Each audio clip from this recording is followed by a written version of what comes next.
Next day, Namake's compound. Naruto slowly opened his eyes as the first rays of the sunlight bathed the entire room with its sunny rays. The blonde sat up from his sleeping spot and glanced at the clock on the wall in front, which showed 7 in the morning, and stretched his arms to get rid of the stiffness from them. He removed the blanket on top of him and stepped out of his comfortable bed and walked into the washroom to have a bath.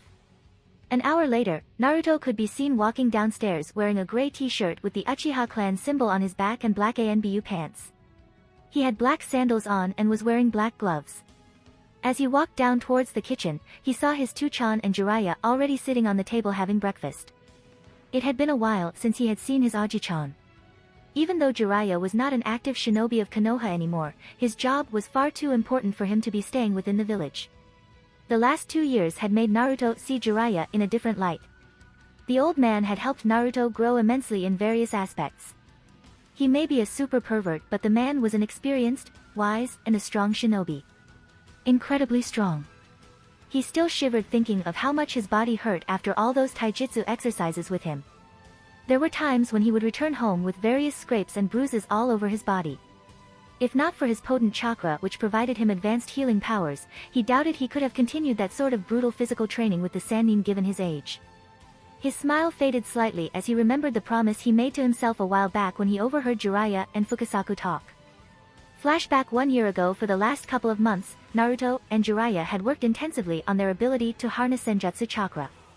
Jiraiya often took Naruto to Mount Myaboku so they both could train together and to indulge the boy in various aspects which comes under senjutsu. Earlier, Jiraiya required the help of the 2 great sages of Mount Myaboku, Fukasaku-sama and Shima-sama, to enter sage mode, while Naruto could enter the enhanced state all on his own. This attribute of Naruto baffled Jiraiya and even the great Toad sages greatly. In all their time, they had never come across anyone who was so closely connected or compatible with nature chakra. Naruto was able to do things which a normal 6-year child should not be able to do. The little blonde boy could understand all the techniques taught to him on his first try without much explanation. Despite his small body, he could defeat ANBU level shinobi in taijutsu alone when he enhanced his muscles with senjutsu chakra, and could sometimes go toe-to-toe with Minato or Jiraiya when he's using sage mode. His abnormally amazing chakra control was another aspect which should not have been possible for Naruto. Such a level of precision was something only Tsunade Senju possessed. That alone raised a lot of questions in Jiraiya's mind. For a long time, he had thought Minato to be the child of prophecy. But watching Naruto grow made him question his speculations. The rate at which Naruto was progressing also terrified him. He was an Uchiha after all. Jiraiya still hadn't forgotten the look in Minato's eyes when he butchered those Iwagakure shinobi.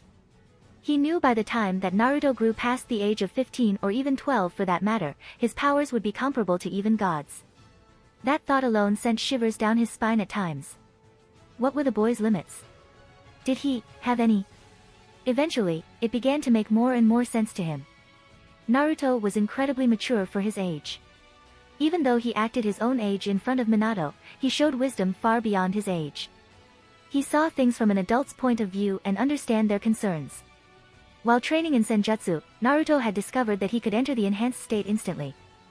Senjutsu is a specialized field of technique that allows the user to sense and gather natural energy that is flowing in the world.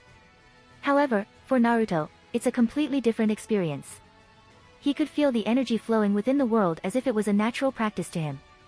While most users must gather the natural energy and balance it with their yin and yang chakra, in Naruto's case, the senjutsu chakra would come rushing inside his body like a tidal wave and balance itself on its own. Another thing which Naruto discovered was that he had the ability to transfer chakra, even senjutsu chakra. In any case Jiraiya required to enter the sage mode and time was of the essence, Naruto could channel natural energy from himself onto him.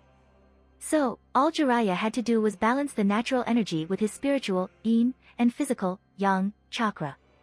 In the amount of time Jiraiya had trained with Naruto, he had learned a few things from him. He reduced the time it took him to enter sage mode and no longer required Fukasaku and Shima to assist him. Currently, a 6-year-old Naruto was standing beside Jiraiya in the gardens of the Namake's compound. Well, what are you waiting for? Summon Gamakichi and tell him to ask Fukasaku-sensei to reverse summon us. Jiraiya said. Hi Jiraiya, sensei. Naruto replied, which earned a smile from the Toad Sannin. That was another thing which the blonde had started calling him during their training sessions. Apart from his father, Jiraiya was the only one who could understand Naruto completely. He thought it was probably because they were the only 3 people who could utilize senjutsu in the elemental nations currently. Naruto bit his left thumb, drawing a bit of blood, and went through a couple of hand signs and slammed his left hand on the ground, saying, "Kuchios no Jutsu." Suddenly there was a cloud of smoke and there appeared to be a small toad. It was a young orange toad with purple markings around his eyes, mouth, and stomach. The toad was small enough to fit on top of Naruto's head. "Gamakichi!" Naruto yelled as he picked up the toad in his hands and put him on top of his head. Gamakichi shifted a bit to get comfortable in his spot and bumped fists with Naruto as a show of their friendship. The two had known each other since Naruto was 4 years old and had become friends immediately. "Yo! Naruto! What's up? Why did you call me?" Gamakichi asked. "Kichi, could you ask Fukasaku-sensei and Shima-sama to reverse summon us to Mount Myaboku? We need to get some training done." Naruto replied. "Sure bro." With that, Gamakichi disappeared in a cloud of smoke to the land of toads. Jiraiya and Naruto stood close to each other as they waited for the reverse summon technique to take place. After a few seconds, both were transported via reverse summoning to Mount Myaboku. Jiraiya and Naruto soon found themselves standing near a special portal that linked Mount Myaboku and Konohagakure. This was known as the Distant Body Water or Enshinsui. This portal enables smaller toads to quickly travel between the two places without the use of the summoning technique. Combined with a toad that can perform the summoning jutsu, the toads can be summoned to aid Konohagakure in the event a living toad summoner isn't in Konoha at the time, or summon people to Mount Myaboku from Konoha. "Naruto-chan. It's been a while since you have come to visit us. How have you been?" asked Fukasaku. He was a small green toad with white hair styled in somewhat of a mohawk, very thick eyebrows and a small goatee. He wears a simple brown-colored cape and has black pigmentation around his yellow eyes. His pupils are bar-shaped and are black in color. Fukasaku, often referred to as Head, is an elder toad over 800 years old and a revered user of senjutsu. Naruto bowed his head in respect before the elder toad sage. "I'm good, Fukasaku-sensei. Jiraiya-sensei says I'm almost done with finishing the frog katas and has one final test for me." Naruto exclaimed as he felt Jiraiya ruffle his hair gently. Fukasaku glanced at Jiraiya from the corner of his eyes and saw him nod his head ever so slightly. "So, it's time. It's hard to believe how fast you're growing, Naruto-chan." The elder toad thought as he released a sigh. Jiraiya ushered Naruto to go ahead and look for Gamakichi while he had to talk with Fukasaku. Naruto could feel something was troubling Jiraiya and wanted to ask him about it. But one look at Jiraiya's face and he knew he wouldn't be told anything. Naruto innocently nodded and ran ahead, while discreetly making a single hand seal. Jiraiya smiled softly, looking at the blonde's retreating form. The boy looked so innocent right now. As soon as Naruto was out of sight, his facial features took a grim expression, thinking of all the difficulties Naruto would have to face. "Nothing has changed, Fukasaku-sensei," Jiraiya said tiredly. "What do you mean, Jiraiya boy?" asked Fukasaku curiously. Shodai-sama created the system of villages, forming an era of temporary peace and ended the era of great clan wars. But did it change anything? Wherever you go, there is always war. The last 3 shinobi wars are a prime exemplar of that. I hear a civil war might start soon in Kirigakure due to the madness of their Mizukage, who is a Jinchuriki. The relations between Iwagakure, Sunagakure and our village hasn't been steady. I fear they may be planning something as per my spy network. There's this group of mercenaries which is made of entirely missing ninjas. They are new and are being funded by Iwagakure and some smaller villages, I have heard. And the thing is, they are all S-rank shinobi. I don't know their objective yet, but it won't be anything good. I dread if this situation continues, another shinobi war is not too far away. Jiraiya said grimly. There's so much of hate in this world. A shinobi of one village is ordered to kill the shinobi of another even during these times if they are from an enemy village. The shinobi don't even know each other and fight to kill the other because of the hate that has been festered since generations ago. And if the war does occur, young children will be sent to the front lines again. Sometimes I wonder if true peace is ever possible. Minato and I have lost so much fighting in the last 2 shinobi wars. I don't want Naruto to go through the same. Fukasaku stared at his longtime student with a solemn expression. He knew how much Jiraiya cared for Naruto, and to watch the young child train only for him to go through a war must be hard on the Sannin. He has a strong will, Jiraiya. Believe in him. He will grow up to be a man of unimaginable strength. Jiraiya and Fukasaku went ahead to the grassy fields to look for Naruto, completely missing a pair of violet eyes followed by the whole body that shimmered into existence at the side. Peace. A place where people don't hate each other. I will create a world where you can live happily. Two-chan, Jiraiya Aji-chan. He thought with a few tears rolling down his face. That day Naruto felt hate for the first time. Hate for those who made his Two-chan and Aji-chan suffer. The sun mark and half-crescent moon mark on Naruto's hand glowed for a second before it went back to normal. Flashback end. His face then opted a happy smile as he walked towards the table where his father and godfather were sitting. Good morning Two-chan, Aji-chan. Naruto greeted as he sat down on the table to Minato's left. Naru, you woke up early today. Did you sleep okay? Minato asked. Hi, Two-chan. Well, I was going to go meet Sakura today. You know, I wanted to ask her if she was joining the academy. Naruto said. He heard his godfather giggling slightly and looked at him narrowed eyes. His godfather had the tendency to get ideas for his orange books from uncanny situations. Hey! Hey! No need to look at me like that. I'm not going to do anything. Jiraiya said frantically as he saw both Minato and Naruto looking at him suspiciously. Yeah right.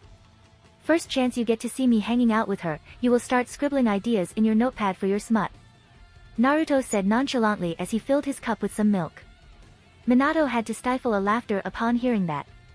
Jiraiya scoffed on hearing his work being called a smut.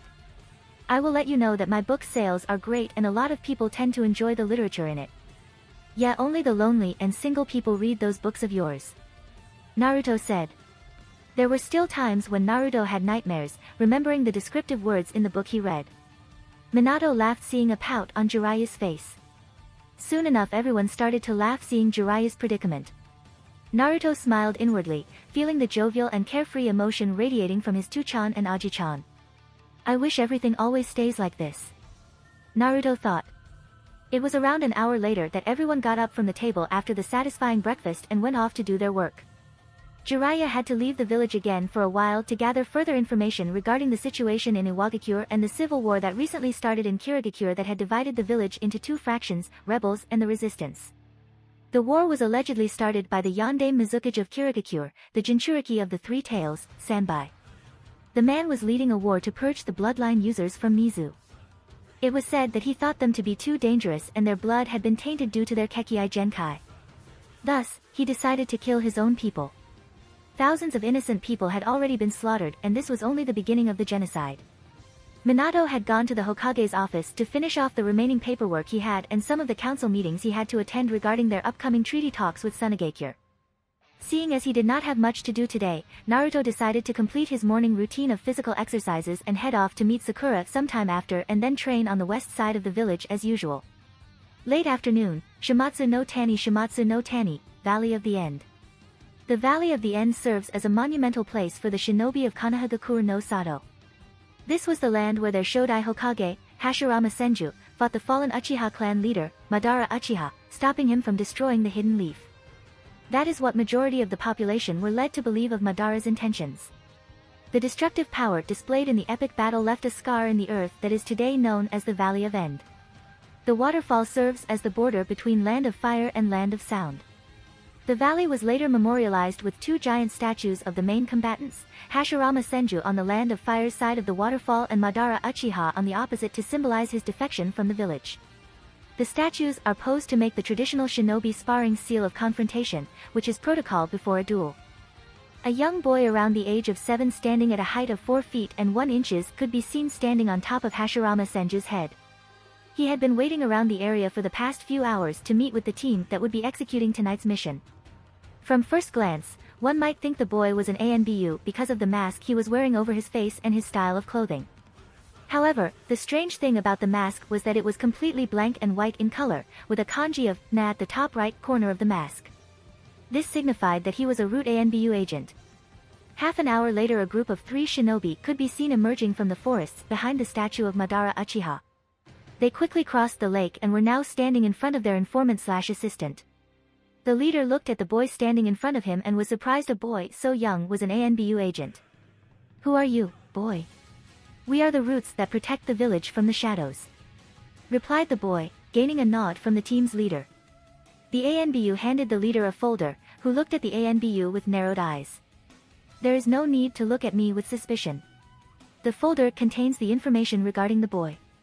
You know your job well. Get him back to Iwagakure dead or alive.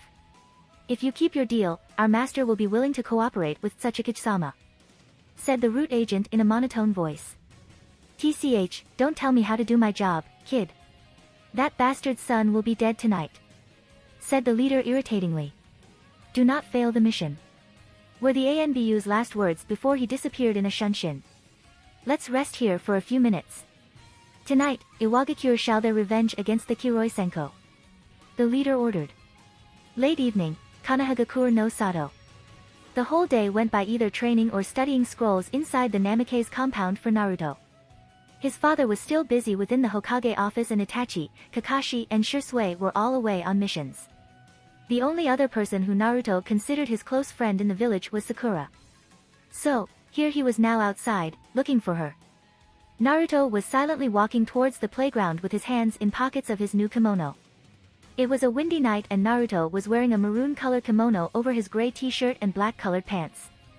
It was high-collared, held close by a black collar stash. The collar of the kimono was adorned by 9 magatamas, which was surprisingly Kurama's idea.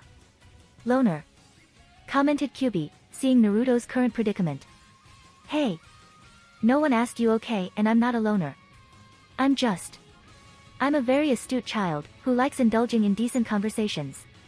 So, it's hard to find someone like me. Naruto replied to his friend, folding his arms over chest and puffing his cheeks in embarrassment. That was pathetic. Even for you, snickered the Kyubi, hearing Naruto's response. Deciding not to indulge his friend in further humiliating him, he kept quiet and walked towards the park. A few minutes of walk later, he arrived at the park and found it to be empty, much to his dismay. In 2 years of knowing her, he still did not know where she lived. Thinking of that itself made him feel somewhat stupid. He was about to leave when he saw 2 people sitting on the sandbox on the far left and talking to each other. He went a bit closer and smiled on seeing it was Sakura with another girl sitting opposite to her. He was startled that it was the same girl he saw the previous evening. Sakura-chan, Naruto said loudly, gaining the 2 girls' attention. Sakura turned towards the voice and was surprised to see that it was Naruto. Her cheeks reddened a bit, but went back to their original shade immediately. It had been a few months since she had last seen Naruto. She got up from her spot and stepped outside of the sandbox. Naruto-kun, what are you doing here? Sakura asked gently. Naruto stopped in front of her and was amazed at how much she had changed in the past few months. Her pink hair was now longer, which reached up to her mid-waist and had a dark pink-colored ribbon on her forehead. She wore a red-colored t-shirt along with a black skirt having polka dots design carved on them. Naruto rubbed the back of his head sheepishly, a trait which he seemed to do a lot in front of her. Ah well. You know, my two-chan is busy today and I don't have anyone to spend time with or talk to. I thought I might come visit you. It's been a while since we met, you know, Naruto said. Sakura was about to reply when she realized she wasn't alone here. She turned back and motioned for her friend to come over. Again, Naruto couldn't help but be mesmerized by her eyes. To him, it looked even prettier under the moonlight. Naruto-kun, this is my best friend Hinata Hyuga. We met few months back in this same park. She usually comes here with her mother, she said. After few seconds had passed, Naruto snapped out of his trance and put his hand forward as a sign of friendship and said, I'm Naruto Namikaze. Pleased to meet you. The Hyuga clan is among the oldest clans in Kanahagakure no Sato. Even though it was the Senju clan who had offered them to become part of the village, they went along moderately well with the Uchiha. The Hyuga and Uchiha are the only clans in Konoha who have Jujutsu-based Kekkei Genkai. While the Sharingan allowed the user to see chakra, giving it color in order to distinguish it by its composition and source, the Byakugan allows the user to see the chakra pathways, the Tenketsu points as well as providing a near 360 degrees field of vision. Hinata herself did not have many friends. Being part of the prestigious Hyuga clan demanded her to hold a certain air of nobility around herself. She was rarely allowed to go out and there were only few occasions when her mother took her out to the park for a walk. After her sister, Hanabi, was born 2 years earlier, her parents had become extremely busy in taking care of the little baby. Although they never secluded Hinata and loved her immensely, Hinata often felt alone due to the lack of friends. She had been trained in the arts of the Hyuga clan taijutsu katas since the age of 5. Hayashi couldn't have been any prouder, seeing his firstborn having such aptitude for the juken. Many within the clan described Hinata to have both Hayashi's and Hitomi's features, Hayashi's talent in taijutsu and her mother Hitomi's kind and gentle nature. Her training in the shinobi field and her status as the clan heiress often got in her way of making friends. That led to her being rather quiet when meeting new people. She knew who Naruto was. Who in the village didn't know of him? Naruto Namikaze, son of Yondaime Hokage, the greatest Hokage Konoha has ever seen, and the grandson of Madara Uchiha, the greatest trader in the history of Konoha. Her father had told her about the Namikaze clan when she was made to study politics. Because of the Yondaime's actions in the Third Shinobi War and his great help during the Kyuubi attack almost 8 years ago, the Namikaze clan had also gained a royalty status within the village. Thus, she was surprised by his offer of friendship. She remembered seeing him last night in the marketplace and wanted to talk to him, but never got around to it. She stared into his eyes and saw the same warmth and kindness she remembered from last night, and it made her feel safe. Holding his hand gently, she replied with a kind smile, "Hello Naruto-kun. I'm Hinata. It's very nice to meet you." Sakura, who was watching the interaction from the side, was looking them with amusement. She knew both Hinata and Naruto belonged to major clans of the village and did not have many friends. She felt glad to have introduced these two. She softly nudged them both on the side. "Well, are you two going to be holding each other's hands all night? Let's go sit somewhere," Sakura said and giggled when both took their hands back and blushed a little. On second thought, it might be more fun teasing them. "Hi, Sakura-chan," Naruto said with a smile, which made the pink-haired girl to smile faintly. Sakura didn't know why she smiled so much around him. She guessed it was probably because he was her first friend in this village. The three went to the sandbox, where Hinata and Sakura were previously sitting, and sat there comfortably. Naruto felt slightly uncomfortable doing things which kids his age normally do, which was not missed by Hinata. Looking at the two, Sakura felt slightly down, thinking that while most of the students in the class would belong to major clans of Konoha, she was a civilian-based aspiring kunoichi.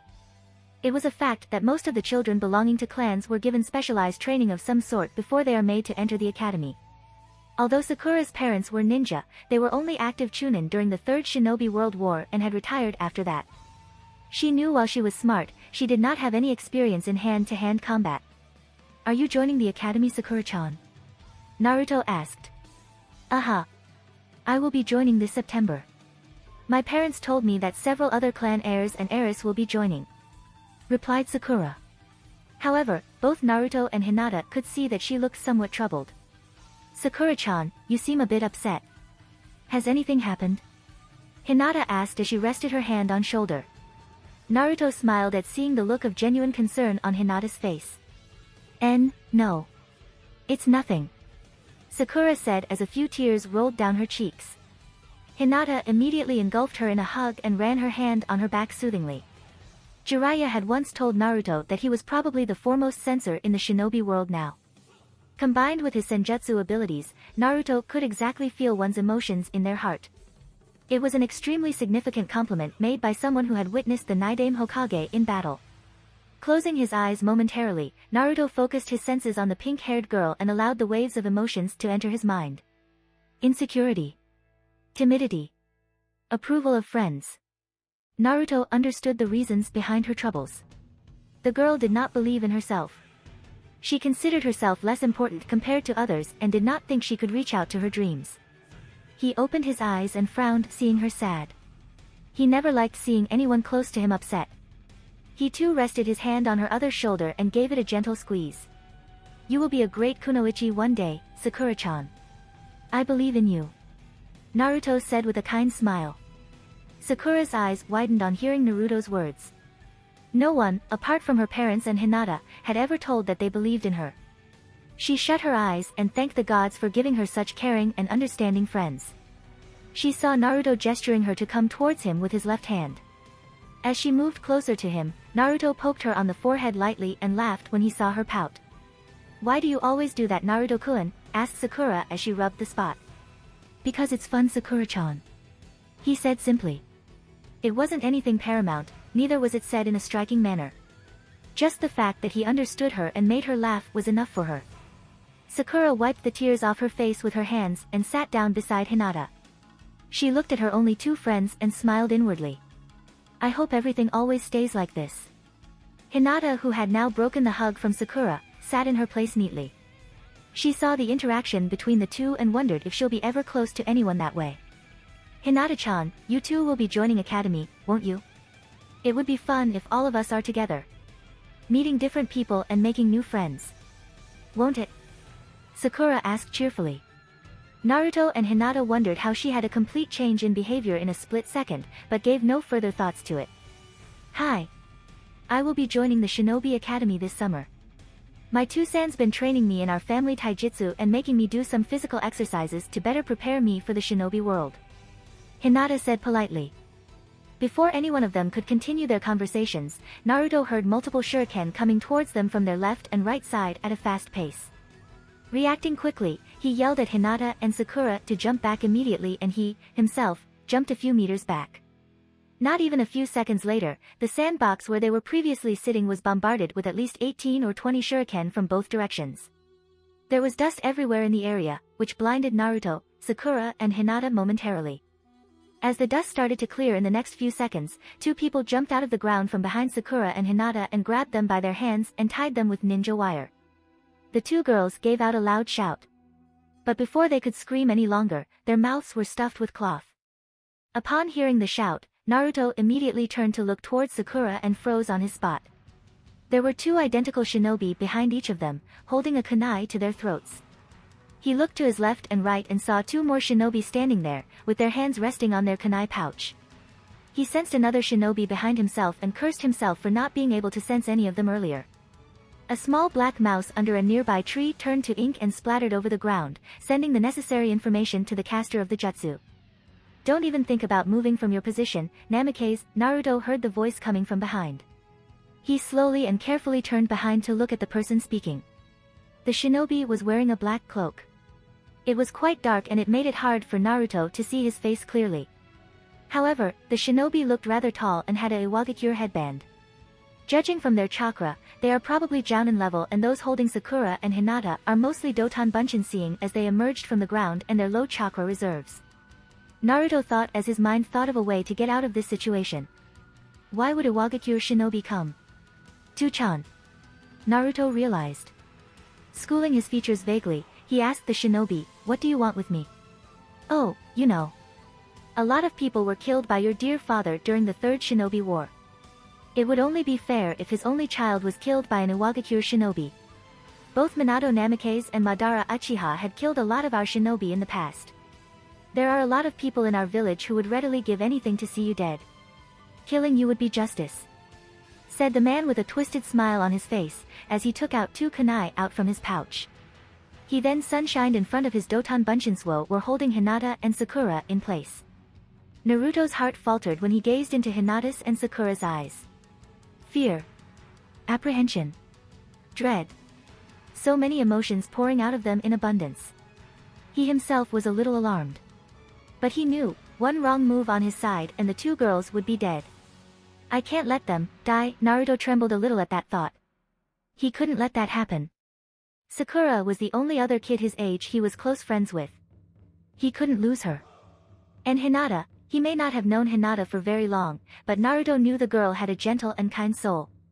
He didn't know why, but she felt different from the other people he has ever met. Even though they only talked for a little while, he considered her a friend. She did not deserve to die. Not because of him. Not because of some foolish man's crusade to get revenge. But if revenge is as you call justice, then that justice breeds yet more revenge, and in the long run it becomes a chain of hatred.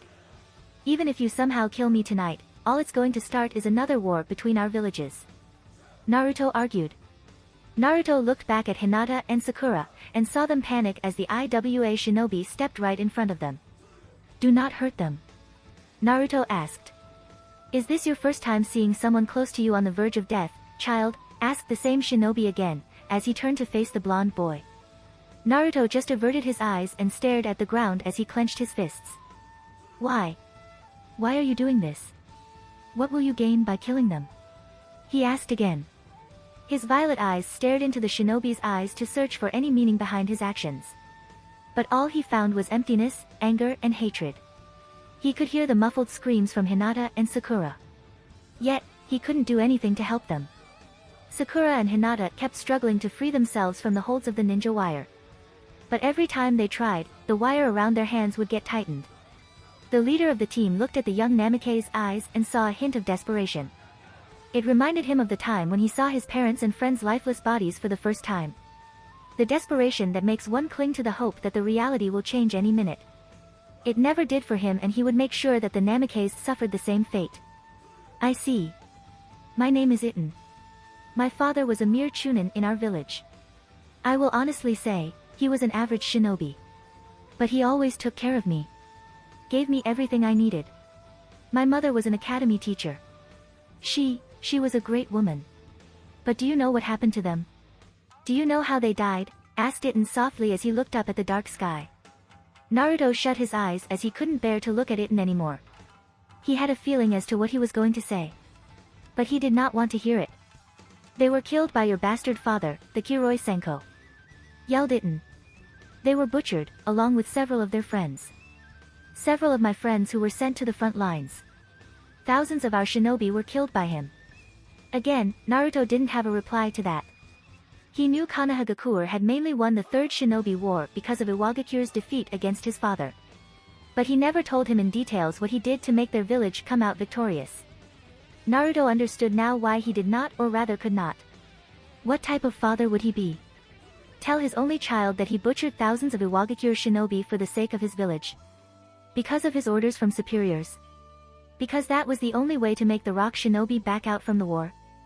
So many parents lost their children, men lost their brothers, their sisters, their friends. That day still haunts everyone in our village. Your father shall go through the same pain as them. After I'm done killing you, I think I might take the Hyuga girl back to our village.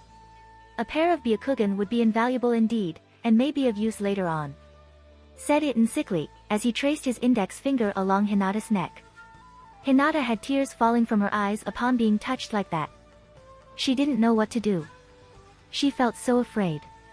Helpless. Even though she had been trained in the shinobi arts, no amount of training could ever prepare a young girl for what the IWA shinobi was suggesting. She cried in her mind for someone, for anyone to come and help her. Sadly, no one did. Hearing the man talk about killing Naruto followed by Sakura, terrified her. Sakura's body started to tremble badly seeing what the guy was doing to Hinata. And once I take your head back to Tsuchikage-sama, you can be sure Konoha's days will be numbered too. The Kiroi Senko will certainly die by the hands of Tsuchikage-sama. Itten said coldly. With each word the IWA shinobi spoke, Naruto clenched his fists tighter and his detest towards him intensified. You asked me what I will gain by killing these girls, did you not? You are a naive little child, Naruto. You still haven't witnessed the horrors of the shinobi world. We shinobi are killers.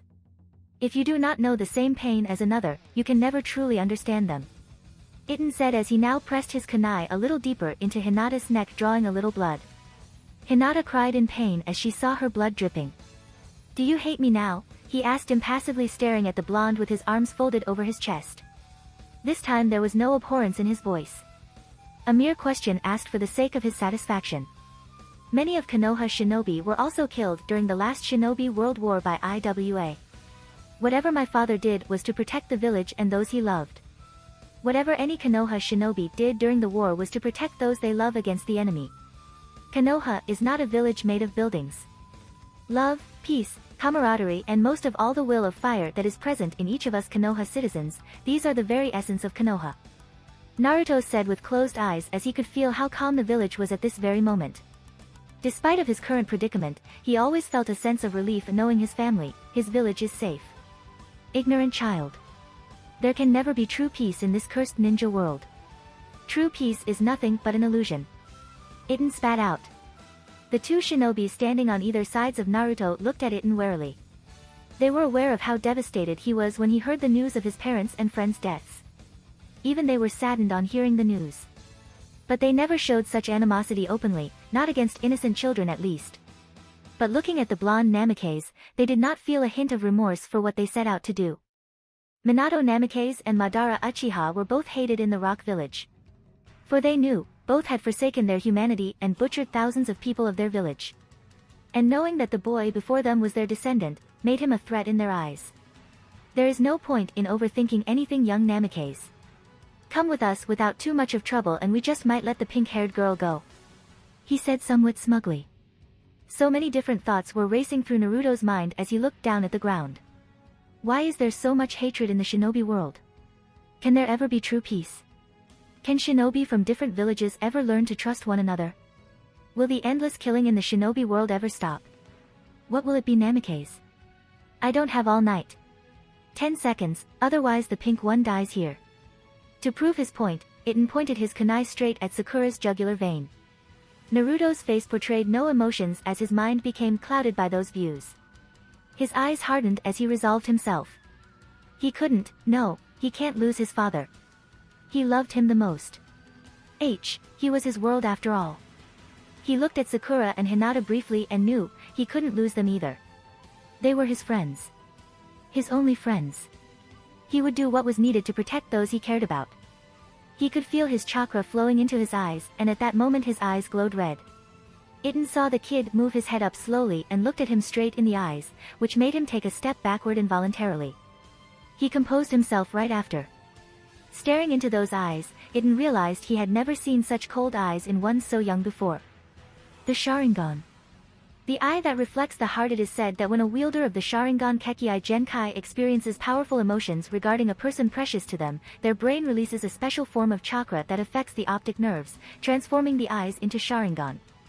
Itten felt as if his entire soul was being judged under the gaze of those red eyes. He could see the love he had for his family. The love he had for his village. Staring into those eyes, he understood one fact. Naruto's love for Konoha is far greater than his hatred for the leaf. The two shinobi took a step forward and readied their kunai in their hands. I know what you're thinking, Naruto. I won't stop you either. I will be there in case you need any help. Kurama said seriously. I won't let them or anyone lay a finger on my family. Naruto thought. He took a deep breath and composed himself for what he knew would be inevitable. Let them go. Otherwise, I will kill you all. Naruto whispered and could feel his chakra riling up. Hinata and Sakura looked at Naruto with wide eyes, for they had heard what he whispered. What was that? Itten asked bitterly. Itten looked at his two team members from the corner of his eyes and gave them the signal to move towards the blonde. I said. Let them go. Naruto yelled as he punched the ground with his right hand, which was coated with large amounts of chakra. Several cracks started to develop on the ground and traveled outwards from where Naruto's fist connected. However, before the three shinobi could reach Naruto, the entire training ground shook violently, forming a large crater. Several large and small pieces of rocks were sent flying in different directions, and as a result there was a cloud of dust covering the area. The three IWA shinobi lost their footing on the ground and were thrown backwards due to the impact. The Doton Bunchins that were holding Sakura and Hinata were immediately crumbled to dust as several of the rocks crashed into them from random directions. Sakura was already unconscious by this point due to the large amounts of chakra that was pouring out of Naruto. Hinata was able to hold out for a little longer, but eventually succumbed too. Before she did, she looked back at Naruto one last time and whispered. Naruto. Naruto, who was crouched down, quickly found out Sakura and Hinata's position through his sensory abilities. He made a single hand seal and formed a Kage Bunshin. The Kage Bunshin immediately shined to their location and got them out of the area promptly, heading straight towards the Hokage Tower. As the dust started to clear, the three IWA shinobi could be seen standing on the far edges of the training ground. Blood was dripping from several places on their body. It was a clear indication that they were smashed by several of the rocks that were sent flying around. The three glared at the boy standing before them in pure hatred and couldn't comprehend the fact about how a boy so young had such monstrous strength. They knew their mission was compromised now and proper protocol indicated to abandon the mission. However, hate is an extremely compelling emotion. Makes one do things their rational mind wouldn't normally do. The three shinobi took out their kunai and readied themselves. They slowly walked ahead, step by step, and soon enough, they were running towards the blonde. Naruto stood in the middle of the destroyed ground. The cold gust of wind hitting his face under the moonlight as a few golden-brown locks of his hair that fell over his right eye moved with the rhythmic movement of the wind. His two-tomo Sharingan glowed brightly in the dark. He saw the IWA shinobi running towards him with kunai placed in their hands. To any normal shinobi, they would be blurs. But his eyes could track their every movement. He picked up a kunai that was lying beside him on the ground and readied himself for what he was about to do. If you don't want to, you don't have to do it, Naruto. I'm sure Minato would have felt your chakra by now. Even Kurama felt a little sympathetic towards the blonde. Naruto's love for those he considered family was far too great. The boy reminded Kurama a lot of Indra. Both loved their families deeply. Both wanted nothing more than to live peacefully with their loved ones. But this cursed world had changed Indra. The hatred in this world molded the hatred and the darkness in Indra. He would be damned if he let the same fate consume Naruto. This is something I must do, Kurama. It's true this shinobi world is pinned to a never-ending cycle of hatred. It's also true people cannot truly understand each other if they don't understand each other's pain. But if there's darkness in this world, then there's also light. One cannot exist without the other. Naruto whispered, more to himself rather than to Kurama. Not even a second later, the three IWA shinobi jumped towards Naruto. Two from the left and one straight ahead of him. Naruto ducked under Iton's punch swiftly and rolled to his right. Getting up quickly, he gave a powerful punch to the man on his ribs. Iton went crashing to the side and fell unconscious as the sickening sound of his ribs cracking could be heard. However, Naruto made sure not to kill him immediately. His eyes then landed on the other two shinobi who were now looking at the young blonde cautiously. Reacting quickly, Naruto back-flipped from his position to avoid a kick that was aimed at his thigh by the second shinobi. Naruto's Sharingan quickly picked up the third shinobi, jumping in the air and throwing his kunai coated with chakra straight at Naruto's heart with flawless accuracy. Gripping his kunai firmly, Naruto deflected the one that was aimed at his heart. Just as Naruto was about to jump at the third shinobi, he ducked under several shuriken that were thrown at him. Maneuvering around the shuriken with practiced ease, Naruto coated his kunai with futon chakra. Keeping the location of the third shinobi in his mind, who was to his right now, Naruto threw the chakra-coated kunai straight towards the second shinobi. Due to the dark, it was slightly difficult for the IWA shinobi to see around themselves. Before the second shinobi knew what had happened, a kunai passed straight through his head, killing him instantly. As his lifeless body fell on the ground with a resounding thud, the third one immediately stopped in his tracks. He looked to his right and to his horror, his friend was lying there with a hole in his head. Overcome with anger, he ran towards the boy. Naruto somberly looked at the shinobi who was running straight at him.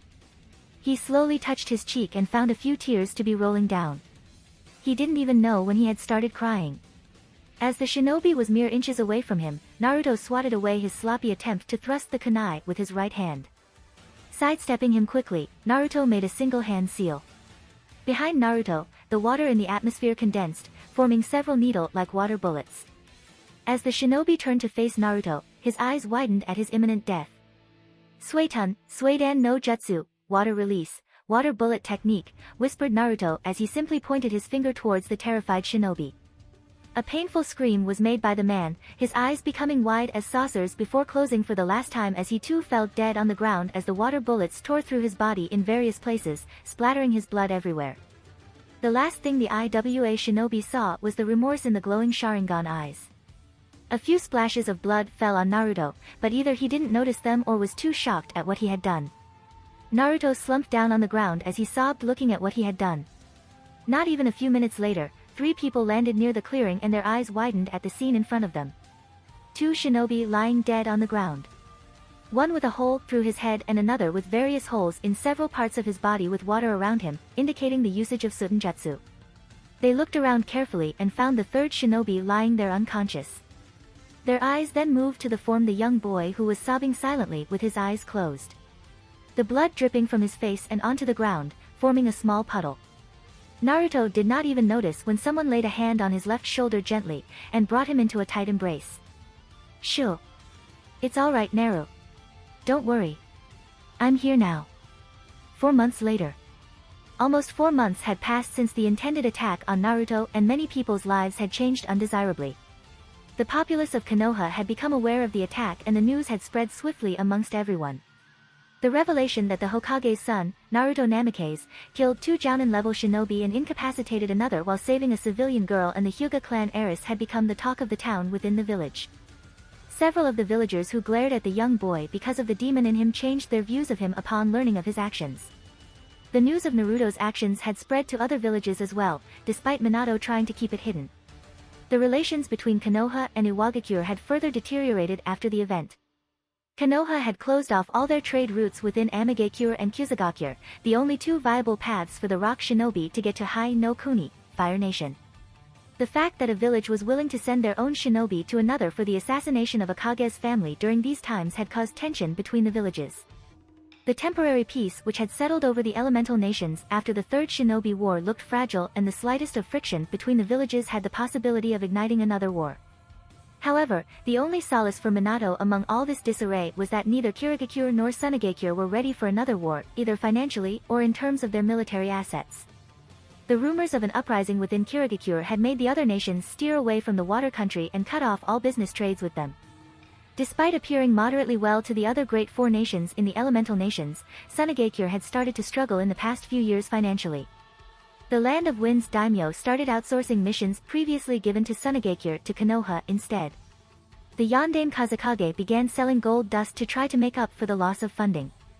Even so, the situation did not look well for Sunagakure. Sakura and Hinata had been awfully appalled by what they had gone through that night. Sakura had not stepped out of the house much in the following months. Being a civilian girl, she did not have much knowledge in the obscure events that often took place in the shinobi world. Minato had provided intensive medical care for Sakura, in hopes that she could move past these events. Hinata too had been extremely horrified, despite being taught about such activities from a young age. She had been looked after by Hayashi, Hitomi, and by the personal medics of the Hyuga clan. Hinata's escorts outside the compound had been doubled for her protection in case of any unforeseen situations. However, Naruto's life had transformed the most from the experience of that night. Ever since he awakened the Sharingan, his demeanor had somewhat changed. He was now more reserved and only showed his normal self to the people he trusted. He still smiled around people and engaged in conversations with others if he was approached. But the change was visible to those who knew Naruto on a more personal level. It was different for him to hear tales about the horrors of the shinobi world compared to going through it himself. Taking a life. But he understood why he had to do it. He had no qualms about what he did. He felt rather content that he could protect his 2 precious friends. However, he started to develop doubts in his mind about the current shinobi world. He knew from the anecdotes told by his father that the current period was a time of temporary peace. Albeit, one that Naruto believed would last. He wanted it to last. He just wanted to stay happy in his home with his father and talk with his friends. Why couldn't people stay happy with what they have? Naruto questioned himself of the enigma on several occasions. All he received was a profound emptiness of thoughts in his mind and dropped the question every time. It's time to go home now, Naruto. You have been sitting here for far too long, said Kurama. The fox understood the doubts Naruto had in his mind. He, himself, held immense hatred towards humans for how they treated the Bijou and the misguided use of Rikudo's religion. However, he also dreaded what would happen if Naruto ever lost himself in the darkness. The boy held power in himself, far greater than anything comprehensible by human minds. I know. Just a few more minutes, Naruto told his partner as he stared at the moon from the edge of the river. He had always felt a strange connection to the moon. Like it was beckoning him to observe it more carefully. Lately, he had been visiting the Naka River quite often. Every evening, Naruto would come here after his training and relax in the warm embrace of his ancestors' land. The Naka River, also known as the River of Southern Joy, is where the Uchiha clan once lived and prospered. A couple of months back, the Uchiha clan had been moved from their ancestral grounds to the far west side of the village, against the wishes of the Yondaime. Danzo had met with the fire daimyo without Minato's knowledge and argued to relocate the Uchiha. He had convinced the daimyo of this course of action with the help of one of daimyo's grandsons, Senso. Ever since Danzo's unknown visit to the fire daimyo, Minato had highly restricted his movements within the village, reduced his personal bodyguards and stripped him of his rights as a shinobi.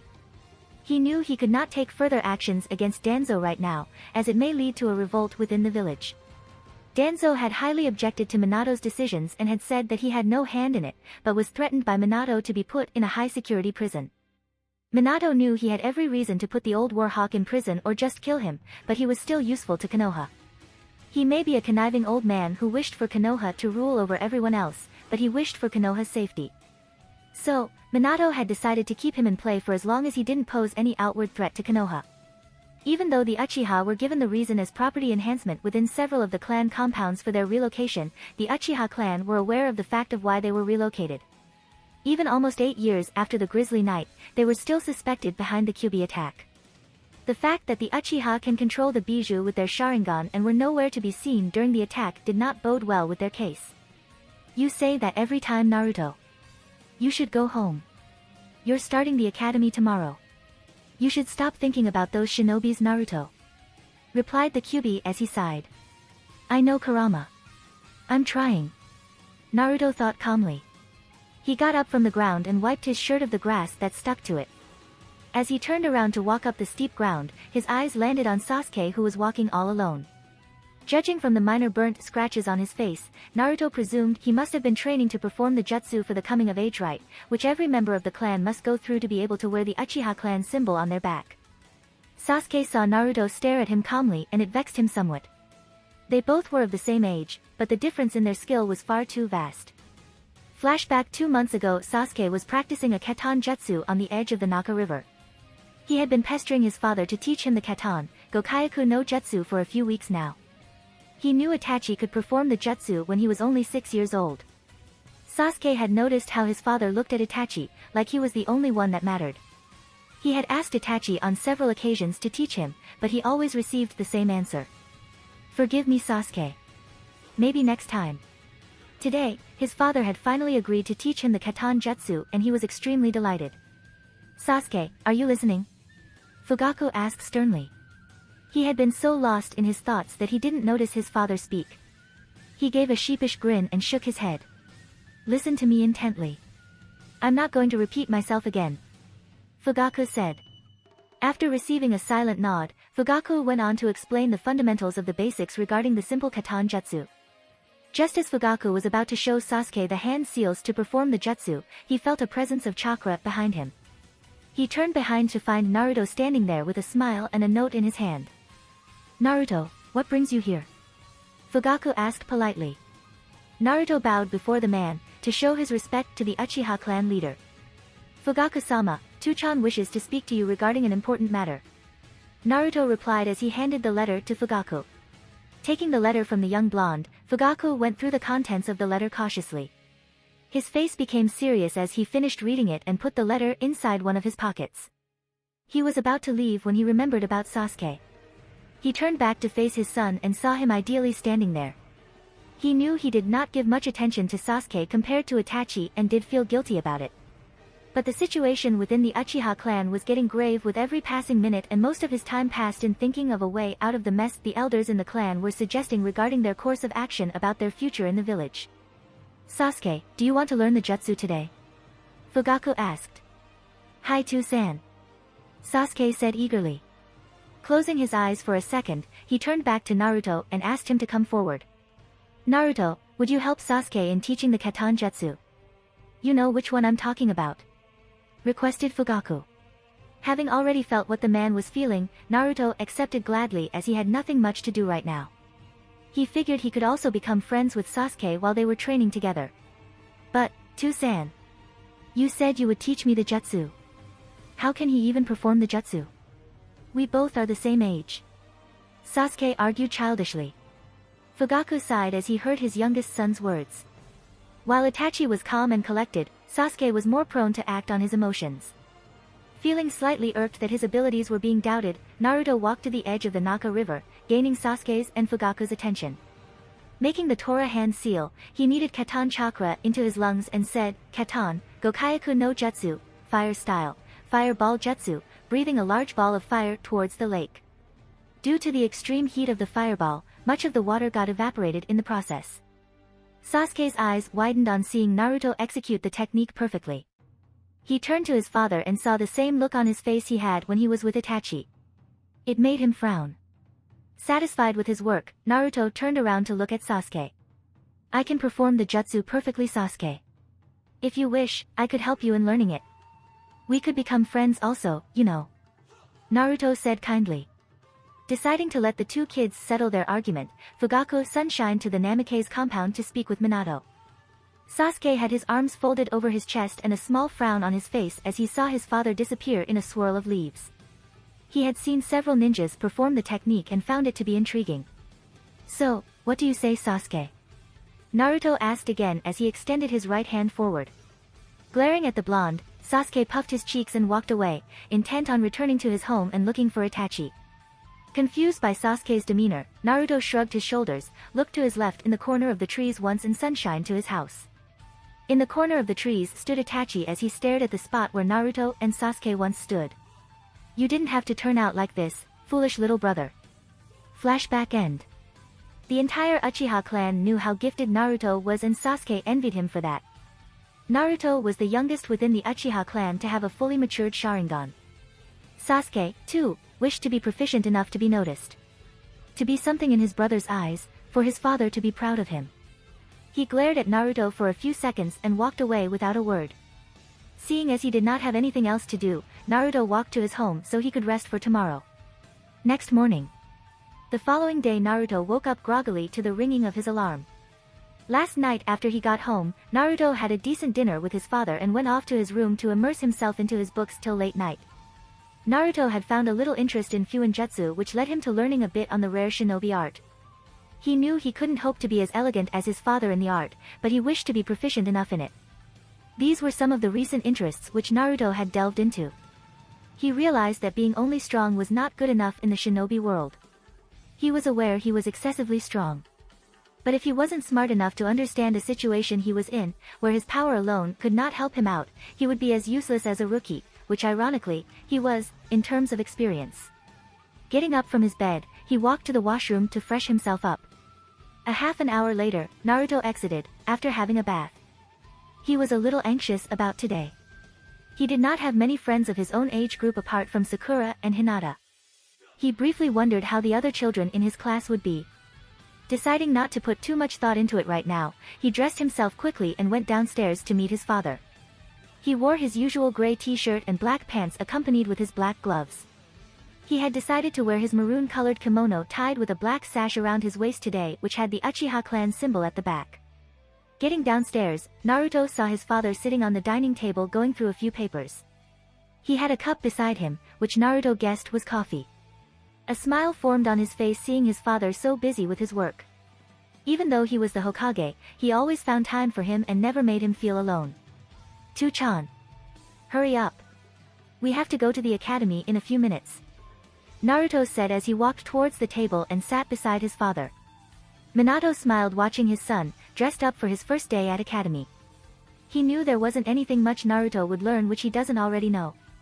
But that wasn't the main reason he wanted Naruto to join the academy. No matter how powerful one may be, life never feels complete if there's no one to share it with. Minato wanted him to get to know more people. To make friends. He wanted Naruto to feel that there are more people he could always rely on. "I know, Naru. We'll be going in a few minutes. Eat your breakfast and then we'll walk there," Minato said as he ruffled Naruto's hair playfully. Nodding his head happily, Naruto filled his bowl with some milk and cereal. Finishing it quickly, he had a banana and a glass of orange juice. He had learned to eat healthy for the past few years, although a few times a week he still went to his favorite ramen stand in Konoha, Ichiraka Ramen. He would never in his life give up ramen for anything. After the breakfast was done with, Naruto and Minato walked out of the Namikaze compound to go to the Konoha Academy. As Naruto and Minato headed to the academy, many people greeted their yondaime and waved at young Naruto. The young blonde was surprised by the sudden change in people's behavior. Ever since he could remember, these very people glared at him and spoke behind his back. And now, the very same villagers smiled at him as if nothing had ever happened. He knew it was mainly because he had saved Hinata, the heiress of the Hyuga clan. But it still made him wonder at how shallow can people be. However, he also understood their feelings. Their inner conflicts. To the civilians of Konohagakure, he is the living reminder of what they lost on that fateful night of the Kyuubi attack. The people did not hate him. They despised the Kyuubi for taking away their loved ones. But, he wanted to change that. He wanted people to understand the Bijou. That they too are the victims here. the victims of the viscous cycle of hate and greed. Minato felt relieved that the people of Konoha had started to accept Naruto. He knew what Naruto did change him in some ways. There is no greater pain for a parent to watch their child suffer and be helpless about it. In a way, he was thankful to Inoki. He knew it was wrong for him to think that, but it made him glad to see the villagers finally viewing Naruto as a hero. Something which his son was meant to be. Both the Namikes were minutes away from the academy when an aged woman outside of a grocery store greeted Naruto with a warm smile. "Hello Naruto-sama. It is good to see you this morning with Hokage-sama. Today's the day you're joining the academy, right?" she asked kindly. "You don't have to call me Naruto-sama. You are older than me and it wouldn't suit you well. Please call me Naruto." Naruto replied with a happy smile as the woman nodded. He could feel that the lady wished for him to do well and it elated him. "Hi. I will be joining the academy today. I am really excited," Naruto said with a big smile. Minato couldn't help but notice the bright smile that was etched on Naruto's face. "That's good to hear, Naruto-kun. Well, good luck and do your best. I will be rooting for you," said the woman as she waved goodbye with a smile. Naruto smiled and waved back as he held on to his father's hand and continued towards the academy. Things had definitely taken a turn for everyone within the village since the IWA incident. At the academy, every shinobi village in the elemental nations houses an academy where young children are sent to prosper into shinobi. In the academy, the prospective students are taught the history of the shinobi world, the fundamentals of shinobi arts such taijutsu, hand-to-hand combat dash, weapons handling, kunai and shuriken throwing, and rudimentary exercises to help control one's chakra. The teachers in the academy hold timely examinations to assess the students' progress and determine whether they are qualified to lead the life of a shinobi. The Konoha Academy is quite large and is comprised of several buildings which were erected over time since the reign of the Shodai Hokage. The building can be commonly identified by the tree which has a swing in front of it and more so by the giant sign with the kanji for fire on it. Along with being a school, the academy is also the area where the Hokage's office is located, which is where the missions are dispatched and the day-to-day running of the village takes place. Soon enough, Naruto and Minato reached the academy and Naruto was becoming anxious each passing second, wondering if Sakura and Hinata too would be joining. He remembered them telling him that they would, but he wasn't sure after the incident involving IWA shinobis. He wanted them to join so he would at least know someone in the classroom. Minato felt his son's hand shake slightly and knew what he was feeling. The nervousness of being able to make friends. He chuckled as he too had similar thoughts on his first day. He knelt and turned Naruto so they would be facing each other. He looked him in the eyes warmly and said, "It's going to be okay, Naru. It's your first day in the academy, and it is okay to be nervous. Trust me, even I was." Naruto chuckled as he heard his father's words. "What's so funny, huh?" Minato asked as he eyed him. "Nothing. It's just hard to find you nervous about anything. You are so brave and confident all the time," Naruto replied innocently. "You have no idea how many times I have been nervous in my life, Naru. Now come on, get going. You don't want to be late on your first day now, do you?" Minato said as he let out a small laugh, seeing Naruto's slight panicked reaction. Naruto nodded and quickly ran off inside the academy building as he waved goodbye to his father. Minato smiled as he watched his son go off inside the building. If only you could see him now, Kushina. Our son has grown so much, Minato thought. He waited outside the building for a few more minutes and then disappeared to the Hokage's office using the Hirashin seal placed on the desk. As Naruto knocked and walked into the room he was assigned, he found a man who he guessed was his teacher to be standing near his desk and many students sitting on his right side staring at him. The classroom was large and had high ceilings. It even had a blackboard facing opposite to the student's desk and a podium in front of it. The podium was situated in a position such that the teacher could view everyone in the class at once. Naruto's sharp eyes scanned the students quickly and found Sakura to be sitting on the second row and Hinata to be sitting in the last one. He smiled inwardly. "Who might you be?" asked the man. "I'm Naruto Namikaze. I'm also a student who entered the academy this year," Naruto said politely. The man stared at the boy impassively for a few seconds, but smiled the very next. Naruto could hear many of the students whispering in their seats about him and the fact that the Hokage's son is going to be studying in their class. Namikaze. Yondaime Hokage's son. I heard he is really strong. He looks so good. His long hair and whisker marks make him look adorable, muttered some of the girls. Naruto didn't know what to think about those, so he waited for the man to say something. I'm Iruka Umino. I will be your teacher for the next 4 years. You may take any free seat available, Naruto. Iruka said. Iruka was a man of average height and build. He had black hair that he kept in a ponytail and a horizontal scar across his nose. He wore the standard Chunin outfit of Konoha with a blue headband tied around his forehead. He knew about the Kyuubi being sealed into the Hokage's son and despised the fox for killing his parents and in a way, held Naruto responsible for it too. However, his beliefs about the child began to change when he heard about the Hokage's son killing 2 jounins and saving a civilian girl along with the Hyuga clan heiress. He had decided to keep his views on the boy unbiased until he saw him with his own eyes. Naruto nodded his head as he turned to his right to look for any empty seats.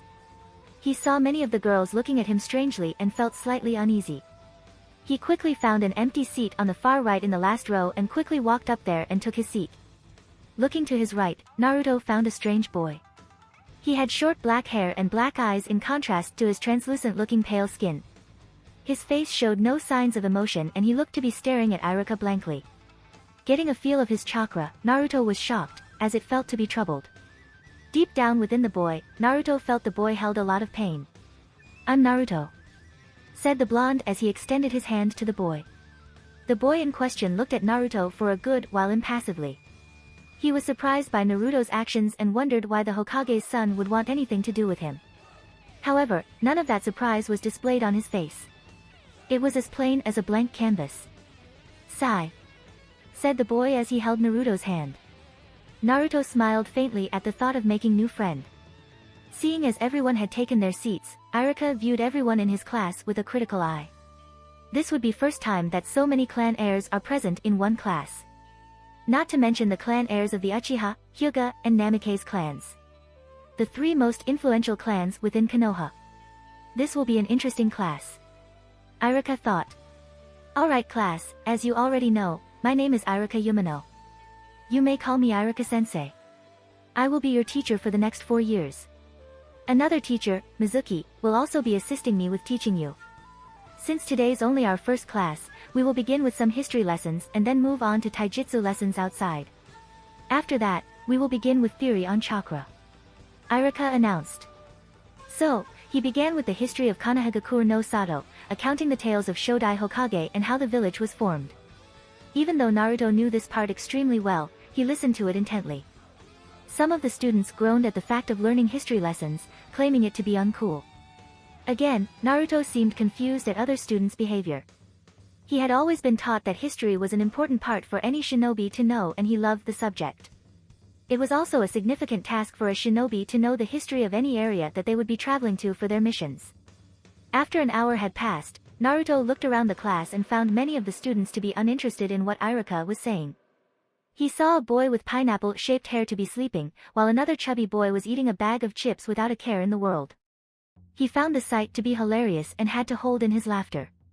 He looked at Sakura, who was sitting next to a platinum blonde-haired girl. Hinata was sitting next to a boy with a puppy on his head. Judging by her face, Naruto guessed that Hinata, too, knew the topic Iruka was talking about currently. His eyes finally landed on Sasuke, who was sitting in the same row as him, a few seats below him. He couldn't see his face, but he was sure he had a little scowl on his face. After the theory about the history of Shodai Hokage had ended, Iruka ordered everyone to form a K and follow him outside to the training ground. Naruto was personally excited now, as it was time for the taijutsu exercises and he wanted to see how everyone fared in hand-to-hand combat. He knew he was miles ahead of the students in his class in taijutsu, but that did not mean the others had no knowledge in this art. As everyone assembled outside, Iruka called out everyone's name again and Naruto was surprised to find several of the children belonging to major clans in Konoha. He saw a group of few students standing in a group at the side and wondered if they all knew each other before starting at the academy. He looked at Sai who was standing beside him and thought of coming with him to talk to others. But looking at his blank expression, he decided not to. He went over to them and said, "Hello, I'm Naruto. I'm Kiba Inuzuka. And this is my Ninken Akamaru." Kiba said enthusiastically and Akamaru gave a small bark. Kiba had feral-looking features which could be accounted by his messy brown hair, sharp-looking canines and the distinctive red fang marking similar to every Inuzuka clan member on each of his cheek. Shikamaru was lazily looking at the sky when he noticed Naruto looking at him. He found all this introduction stuff to be quite troublesome but knew that he had to do it.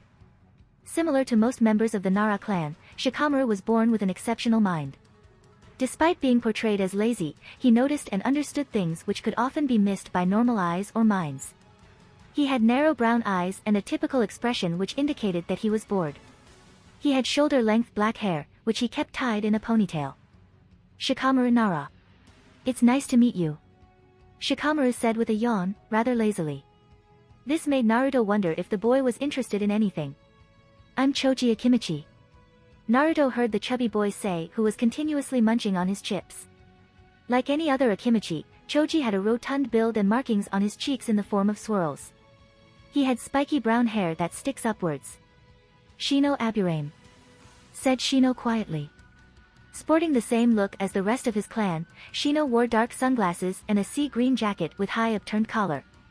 He was fair-skinned and almost as tall as Naruto, who was the tallest among their class. He had dark, bushy brown hair, however many of his friends wondered what his eyes looked like since he always wore those sunglasses. It's really nice to meet you. I'm just so surprised that there are so many clan heirs in our class. Naruto said, intending the conversation to go ahead. How do you know we are all clan heirs? Shikamaru asked curiously as they never brought it up. I remember my Tuchan telling me about the class a few days before the academy started. I also read a lot about the history of Konohagakure, in which the prominent clans of this village was a main topic. Like the Nara clan you come from, Shikamaru, it's known for producing geniuses, and the most well-known in your clan being your father, Shikaku Nara, the current Jounin commander. Then Choji's clan is well known for their immense physical strength with their expansion jutsu and in their business for owning a few restaurants in Konoha. Kiba belongs to the Inuzuka clan, known for their tracking ability and amazing taijutsu skills. They are also known for their partnership with their dogs, similar to the Aburame clan with their bugs, who specialize in utilizing bugs in almost all of their jutsu. The Aburames are known to be logical people and are good in formulating plans. At the end of Naruto's explanations, all the four people were staring at Naruto with stupefied expressions. However, they were also glad in respect to how Naruto had described their clans. Choji was happy that Naruto didn't talk about his size or weight. Kiba was glad that Naruto was aware of how great the Inuzukas were, and Shino gave a quiet nod of agreement. While Naruto was talking to Kiba, Choji, and Shino about how they knew each other, what sort of training they did, Shikamaru keenly observed the young Namikes. Based on what he had seen of Naruto today and what he had heard of him in the past, he found him to be an enigma. He had heard his mother talk to other people about how the Hokage's son had killed 2 Jounin-level shinobi and rescued the Hyuga clan heiress and a civilian. It was hard for him to believe it at that time, but looking at the way Naruto held himself and always remained aware of his surroundings, he could see the truth in it. Everyone, listen carefully. Iruka called, gaining the students' attention. I will call out 2 students' names, and they will have a taijutsu match for 2 minutes to let me observe where everyone stands. Iruka said. Akane-an. Iruka started. 2 years and 2 months later. It had been a little over 2 years since Naruto had started his new life. The life of meeting new friends, befriending them, doing what children his age is supposed to do, and beginning his journey to become an actual shinobi for the Konoha village. In the past few years, Naruto had become good friends with Shikamaru, Choji, Kiba, and Shino. Kiba talked the most in the group, and Naruto found him to be a fun person to hang out with. Shikamaru and Choji were mostly seen together, and Naruto also tried out Shikamaru's ritualistic habit of watching clouds, which he found to be quite relaxing. Even though Shino did not speak much, Naruto always found a way to involve the quiet boy in group talks, and he had come to like the bug user. All in all, Naruto got along with these 4 boys the most. He also met Ino Yamanaka, clan heiress of the Yamanaka clan, who was childhood friends with Shikamaru and Choji. He found her to be a bit weird, as she would often look for different excuses to talk to Sasuke. And being the oblivious girl that she was, like many other girls in the class, she found Sasuke's uncaring attitude to be cool and mysterious. Naruto, Hinata, and Sakura had gotten closer to each other in the past year. They often met outside of the academy and trained with each other, along with studying and doing their homework together. They had spoken about how their life had changed and how their beliefs about the shinobi world altered after that incident, and there were times when both Naruto and Hinata had to console Sakura, as she still had terrifying nightmares of that night at times. Naruto and Hinata especially had gotten to know each other a lot better. Ever since the incident with the IWA shinobi, the Hyuga clan had come to respect Naruto immensely. Both Minato and Naruto had been invited for dinner to the Hyuga's main house on several occasions.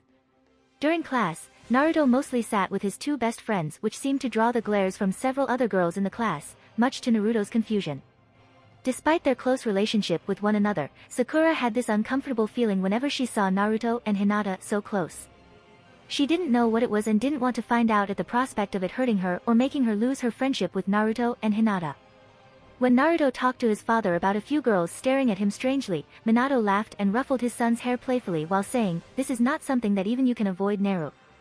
And true to his father's words, Naruto often sensed many of the girls following him secretly and at times chasing after him openly. Naruto had come across the bane of academy, the fangirls. Scholastically, Naruto's time in the Shinobi Academy was a breeze. He had been ranked as the top student always. Whether be it in written tests, taijutsu, ninjutsu, weapons throwing or genjutsu. Sasuke, who was ranked second continuously, still seemed to hold a grudge against Naruto for reasons unknown to the blonde. However, not everything was as it seemed. Even though Naruto liked the academy, as it was where he was able to spend more time with his friends, he disliked the academy's training. The things which the students were being taught to be genin would never help them out to survive in the shinobi world. However, the worst part till now which he discovered were the fangirls. Many of the girls in the class were obsessed with boys and believed in mythological tales where they would be saved by their lovers. Meanwhile, there were many civilian boys who considered themselves to be good in everything despite the actuality. He spoke to his father regarding the matter and was told the stress for prospective genin in the academy was reduced mainly since there was a time of temporary peace between the nations earlier. But Minato too had known the curriculum in the academy was not up to the mark. Furthermore, with their relations with Iwagakure completely cut off, there was a lot of uncertainty among different villages in the future. Thus, he had decided to implement certain changes from year 3 onwards in the academy. Snapping those thoughts out of his mind, Naruto got out of his clothes and went to washroom to get a bath. He came out about a minute later and looked at himself in the mirror. His eyes morphed into blood-red eyes, portraying the 3 tomos in it, and soon enough, his eyes turned back to their original violet color. Today marked the last class of the second year in the academy and held a written test and a taijutsu match between students as an examination. Naruto was so engrossed in thoughts about how the last year passed so quickly that he realized he was going to be late for the exam. He quickly put on his clothes and sunshined in front of the academy. He went towards his class and knocked on the door. "Come in," Irika said from inside the class. Naruto entered the class and saw his teacher staring at him intently. At first, he was indifferent towards Naruto, but after time, he came to see Naruto as more than just the kyuubi. After watching Naruto interact with his friends in the class and talking to him, Haruka found him to be a very kind-hearted boy who loved his friends. After that, he opened up to Naruto and now they were good friends or siblings if one could say. "Naruto, why are you 15 minutes late for class?" questioned Haruka sternly. Even though he considered Naruto to be someone special to himself, he never showed any favoritism to any one student. "Sorry, Haruka-sensei, I was training last night till late and woke up late today due to that. It won't happen again," Naruto answered honestly. Haruka sighed and told him to take his seat. Nodding his head, Naruto found an empty seat between Hinata and Kiba. "Morning, Naruto-kun." Hinata greeted Naruto with a smile. Naruto smiled as he inhaled the smell of lavender from her. He knew Hinata usually sat with her mother in her garden and picked flowers at times. And he loved that smell. "Morning, Hinata-chan," Naruto said as he smiled back. Looking at Kiba, who was sleeping soundly beside him, Naruto smirked. Discreetly making a single hand seal, a small amount of water condensed in the palm of his other hand. Making sure no one saw him other than Hinata, he splashed it on Kiba's face. Kiba woke up with a shriek and looked around frantically. "Good, you're finally awake, Kiba," Naruto said as he laughed. Hinata giggled softly, seeing Kiba's confused voice. "What the hell, Naruto, why did you do that?" Kiba asked in a sleepy voice. "We have an exam today, Kiba. If I hadn't woken you up, you would have slept through it," Naruto replied as he laughed. Kiba and Naruto intently stared at each other for a few seconds and suddenly started laughing at the situation. "Kiba, Naruto. I told you so many times to keep your voices down," Irika yelled using his patented big head jutsu. Both the boys immediately shut up upon hearing Irika's voice and sat down without muttering another single word. During all this commotion, Shikamaru, who was sleeping with his head rested on his hands, woke up and looked around in confusion. Unfortunately, Iruka looked at Shikamaru at the same time and a tick mark formed on the academy teacher's face. "Shikamaru, are you going to sleep through the exam too?" Iruka asked, slightly annoyed. "Troublesome, I was not sleeping, Iruka-sensei," said Shikamaru, but yawned immediately after saying that. The class laughed at Shikamaru's reaction and Iruka sighed, looking at his class. Naruto looked around the classroom in amusement and could feel how eased everyone felt. These were the moments he enjoyed, the moments he cherished with his friends. To see them all happy and relaxed. This is what kept his mind away from the deed he had done a few years back. The only people in the room who were not interested in the current situation were Sasuke and Sai. Naruto had tried to talk to Sasuke in the past, but the black-haired boy wasn't interested. He considered himself greater than the others because he considered himself a true Uchiha and looked down on everyone else. The way Sasuke acted, it gave others the impression that he was only ever interested in gaining more power and would do it through any means necessary. Oh, the irony about considering himself a true Uchiha, Naruto thought on several occasions. After a long and tiresome speech from Iruka, the exam had started. Iruka and his assistant Mizuki began handing out the written exams. Mizuki was a man of average height and build, similar to Iruka. He had white, neck-length hair and wore the standard outfit of Konoha. He wore a blue-colored headband and wore his forehead protector in a bandana style around his head. Naruto had always been able to sense the feeling of hatred coming off Mizuki. He realized it was because of the Kyuubi. Naruto never talked about this to his father or anyone else since he believed it was just due to the Kyuubi. As Mizuki came to Naruto's desk to hand him the paper, he glared at him for a few seconds and proceeded to the next students. Mizuki knew he could not do anything to Naruto. With his father being the Hokage, if he ever got caught, it would be the end for him. Still, it irked him that he could not get his hands on the damned Kyuubi boy. After a simple written exam that Naruto was sure he would ace smoothly, it was time for the practical exam, which consisted of taijutsu spar between two students to show their improvement. As all the students assembled outside, Iruka and Mizuki stepped in front of them. "Alright class, now we are going to have a taijutsu spar between students. The spar will continue until one opponent gives up or is knocked out." "Any questions?" asked Iruka and was glad when everyone understood it. The first few matches were between a bunch of civilian kids and Naruto sighed as he saw their taijutsu abilities. He wondered how they even reached the second year with such poor skills. It was more like street fighting. The fifth match was between Sai and another civilian. The match went on for a few minutes with Sai eventually winning it by managing to knock out his opponent out of the ring. However, there was something which Naruto had noticed every time in Sai's matches. He pretended to lower his skills while fighting at the academy. It was as if he was hiding his true ability. Naruto always felt something strange about the boy, but couldn't ascertain it properly. The next match was between Kiba and Shino. Naruto knew it would be a close match as both were moderately adept in taijutsu. However, he guessed Kiba would come out victorious due to his clan's edge in taijutsu. While the Inuzuka clan focused on taijutsu primarily, the Aburame clan were prone to make use of ninjutsu with the help of their bugs. Naruto's assumptions were proven to be correct as a few minutes into the match, Shino showed signs of fatigue and Kiba slipped into his defense after performing a feint left hook and knocked him out a sharp elbow to his chest. "Alright, next match is between Sakura Haruno and Ino Yamanaka," announced Iruka. After hearing the announcement, Ino seemed confident that she would win it easily. Ino knew that Sakura was mainly book smart and had good chakra control but lacked severely in taijutsu. Oh, how wrong she would be. "Watch me, Sasuke-kun." Ino squealed as she went inside the ring within which the students are supposed to fight. Naruto looked at Sakura, who seemed to be a bit worried. He walked to her and placed a comforting hand on her shoulder. "You can do this, Sakura-chan. You have worked hard, I know. I believe in you," Naruto whispered to her calmly. Sakura's eyes widened upon hearing him say those words and her face seemed to gain a bit more confidence. Naruto smiled seeing her face and gave her a thumbs up. As both Sakura and Ino got into the ring, Iruka signaled for the start of the match. Ino rushed towards Sakura blindly and attempted to give a kick to her right rib. Just as she was about to kick her, Sakura rolled to her left, avoiding the kick easily. Ino, whose leg was still in the air, was surprised by Sakura's maneuver, and almost lost her balance. Seeing Ino's surprise, Sakura coated her hand with a slight amount of chakra and rushed at Ino with impressive speed for an academy student. She then punched Ino right on her left cheek, which made the platinum blonde-haired girl fall out of the ring. This was the result of hard work which Sakura had put in improving herself in the past 2 years.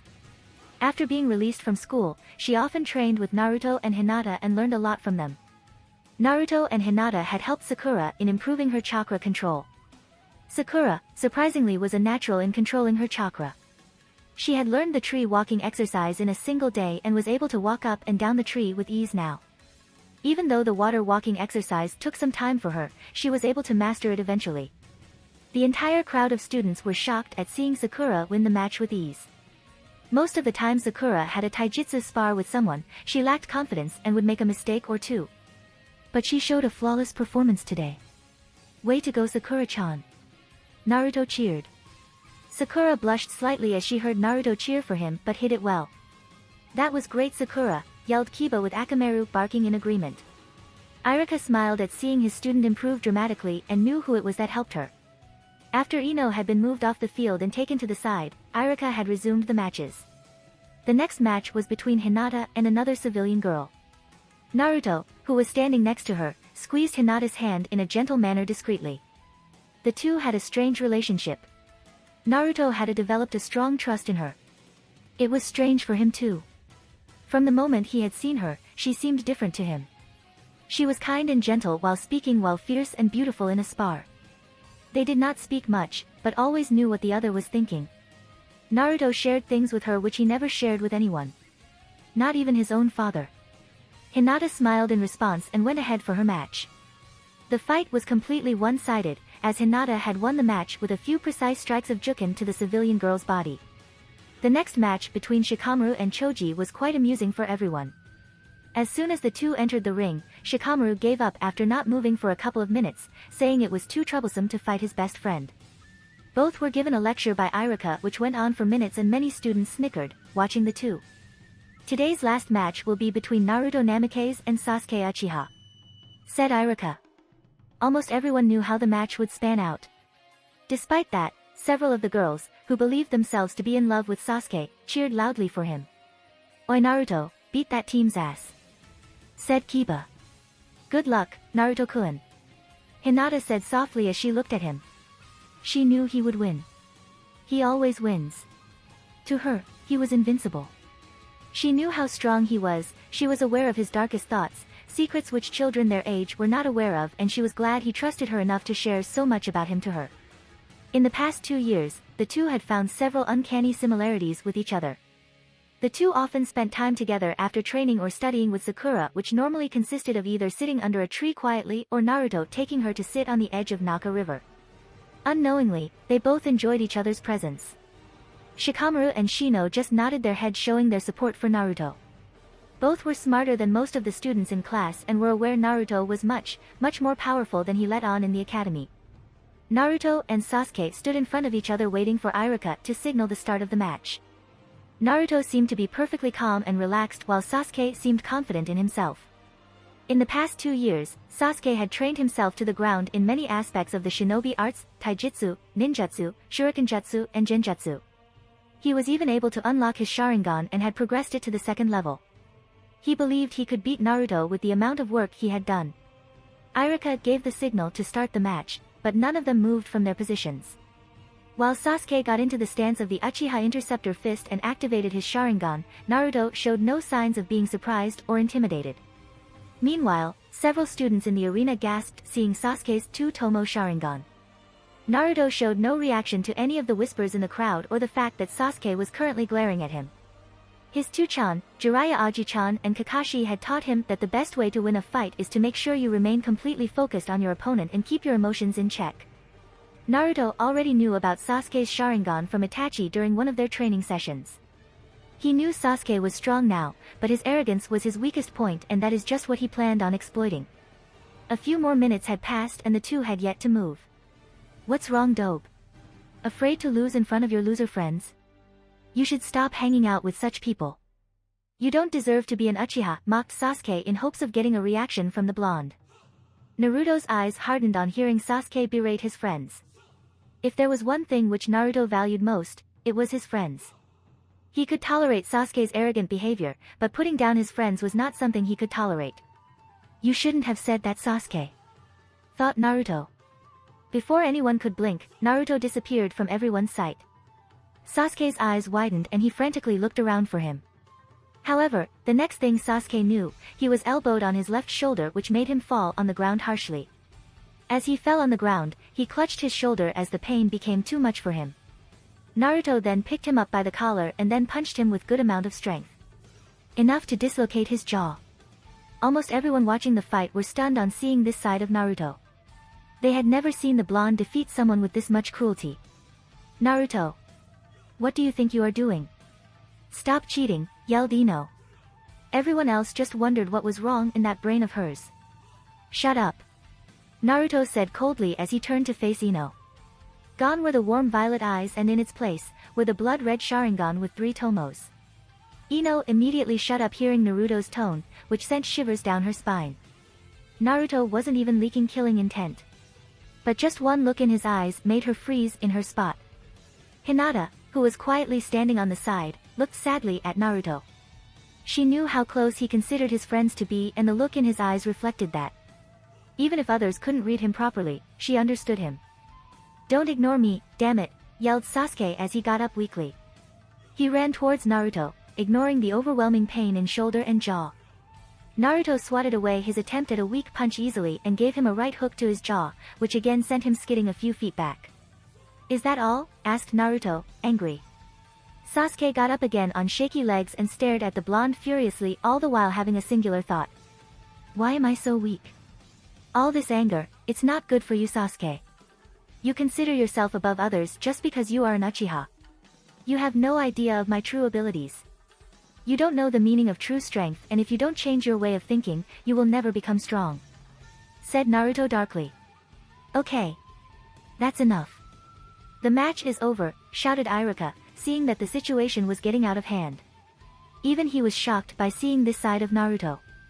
But he reminded himself that Naruto was a kind and loving child. Enraged by what Naruto had said, Sasuke mustered all his strength to get up and ran at Naruto again. However, before he could even reach him, Naruto looked into Sasuke's eyes with his Sharingan spinning and almost immediately, Sasuke fell on the ground with a thud. Naruto remained in his position as he looked at his brethren with a sad expression. As Iruka came and picked up Sasuke, he heard Naruto apologizing to him. Looking into Naruto's eyes, Iruka knew it was the same kind-hearted blonde boy he knew. He dismissed the class for today as all the tests were done. Everyone saw Naruto storm out of the training grounds. Shikamaru, Kiba, Choji, Shino and Sakura were about to follow Naruto, when Hinata stepped in front of them. Is it okay if I go talk to him first? I have a feeling he will listen to me, Hinata said kindly. Almost everyone in the group nodded, understanding that Hinata and Naruto were close to each other. As Hinata walked out to look for Naruto, Sakura somberly looked at her retreating figure, wishing if it could have been her in Hinata's place. Naruto immediately walked out of the academy, so that he could spend some time alone after his outburst. This was something which happened with Naruto quite often. He had realized he had a lot of darkness in him. Kurama had told him about it. He considered the fox to be his best friend among everyone else, because there was absolutely nothing the two did not know about each other. He still remembered Kurama's words. The greater your love becomes, the stronger will be your hatred. You must control your hatred, Naruto. He walked a few distances away from the academy when he felt a hand on his shoulder. He already knew who it was. He knew her chakra signature perfectly. He turned around and did the only thing he could at this moment. He hugged her tightly. If you like this content, don't forget to like and subscribe. See you later, bye bye.